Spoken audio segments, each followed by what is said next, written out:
Hey, it's Tim. Pickup Truck Plus SUV Talk, and I found this really interesting study today from iccars.com.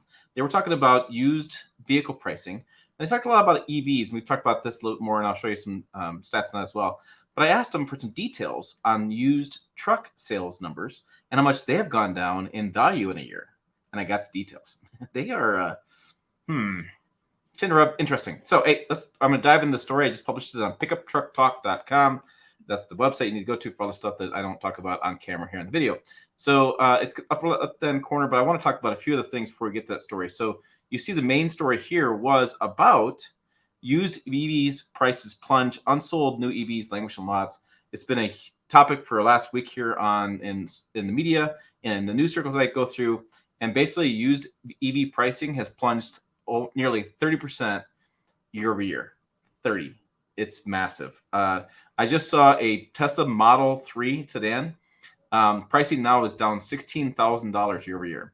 Not so bad for used truck pricing. It's pretty steady, except for Ridgeline, Titan XD, and F-150 have the biggest drops in pricing. It's just kind of bizarre. So I wrote a little bit up here. The study analyzed over 1.8 million 1 to 5 year old used cars from June 2022 and June 2023, so a year, to identify which models have the largest price drops. That's what he did. So IC Cars is like a site you can go look for used cars, new cars, that kind of stuff. And they analyzed all of their sales that they've seen through industry and through different avenues. I guess they're using everything sold through registration numbers. And they figured out what the largest price drops were. And so I talk a little bit more about the chart and the mix of things. But let's get down to the chart, because I know you guys are like, Tim, show me the information. So here's what we got. We have average price June 2023. We have percentage difference from June 2022 and a dollar difference from June 2022. Topping up the list is the Honda Ridgeline, which I find kind of fascinating. Typically, Honda has really good reliability and really good resale value. And people who like Hondas really, really like Hondas. They're really brand loyal. And so interesting, that was down $1,500 year over year. Number two, Nissan Titan XD. I guess I can kind of see this one.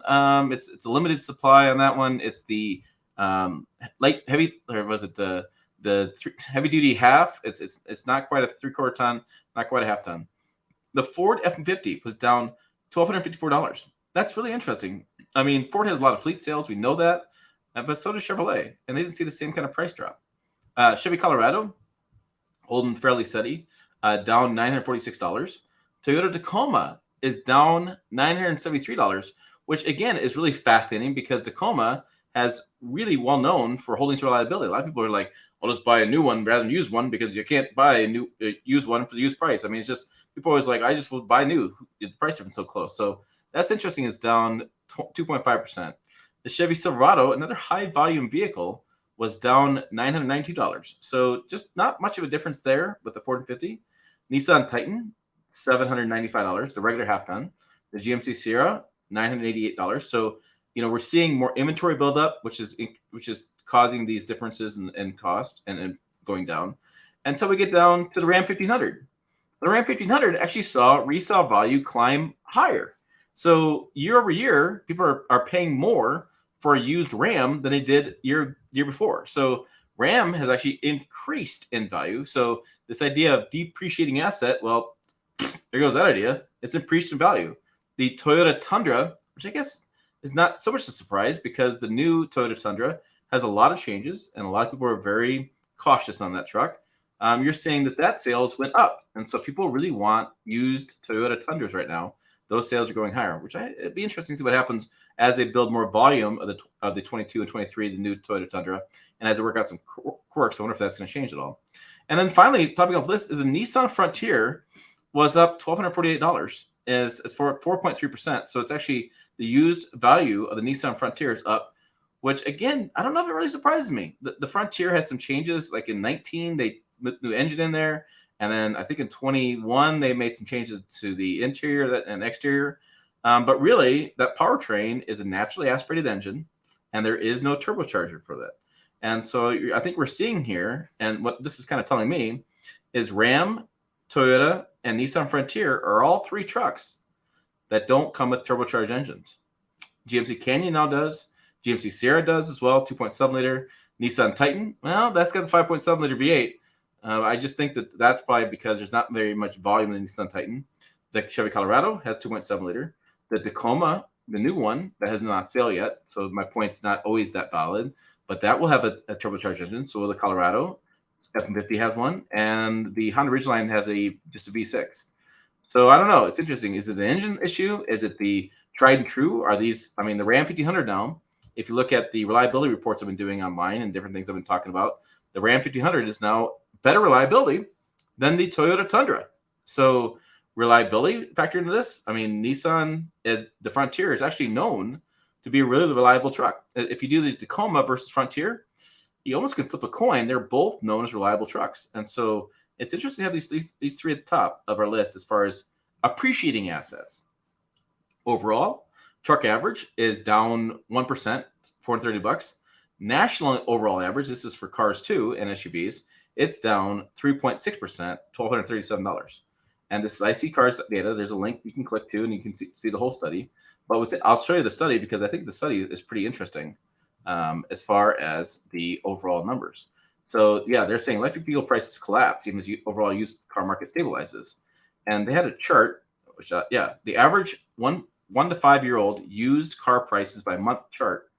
You can see where as 2022 happened and we had a lot of demand issues, not a lot of supply, we had pretty high used car pricing. And now the last part of the spring of this year and spring of last year, where things I think kind of stabilized a little bit, you're seeing that the overall pricing for vehicles has stabilized. However, when you look at the used car EV prices by month, that has taken a free fall. In 2023, the used EV pricing is just plummeting. And there was a car with the biggest price drop. It's a Tesla Model 3. It's down $16,258. The Model X, which is the SUV, is down. The Model S is down. Land Rover Range Rover is down a lot, $17,000. Land Rover Range Rover Velar is down. Land Rover Discovery is down. The Jaguar E-Pace, the Hyundai Ioniq, and the BMW 5 Series, the plug-in hybrid, is down. So those are all vehicles that are seeing lots of resale value getting dropped, and used cars are the biggest drop. They're saying the Chevy Suburban had the biggest price gain. So the Mercedes-Benz SL class had $12,352 in price increasing. GMC Yukon is up. Nissan Frontier, I just talked about as well, and the other video or other part of the video is up. And so there's some appreciating assets and some depreciating assets, depending how you look at that overall chart. I just thought it was really interesting to think about the used truck pricing and then throw some stuff in there. Like, why is it? Why would the Nissan Frontier, Ram 1500, and Toyota Tundra have better resale value? Is it because people want those vehicles more? Because Rams now become more reliable because they haven't really made many changes. And so typically if you don't make a lot of changes, you're known for a more reliable vehicle. The used Toyota Tundras are selling at a high rate. And it makes me wonder about what the difference between 2022 versus 2021 sales, because that's when a change happened. And we have to wait for data to come out on that. I don't know if what's happening there, but it seems like things are going up. So people who are poo-pawing the new Tundra, maybe their resale value is doing better than I thought. I don't know. It's interesting. And the Nissan Frontier has a high resale value, but the Tacoma doesn't. That's a bit of an oddball to me. But yeah, I don't know. What do you guys think? Put your comments down below. Be curious to get thoughts. You always have really good thoughts and stuff. Also, check out the videos over here. Website down below as well. Pickuptrucktalk.com. As always, thanks for watching. I will see you down the road.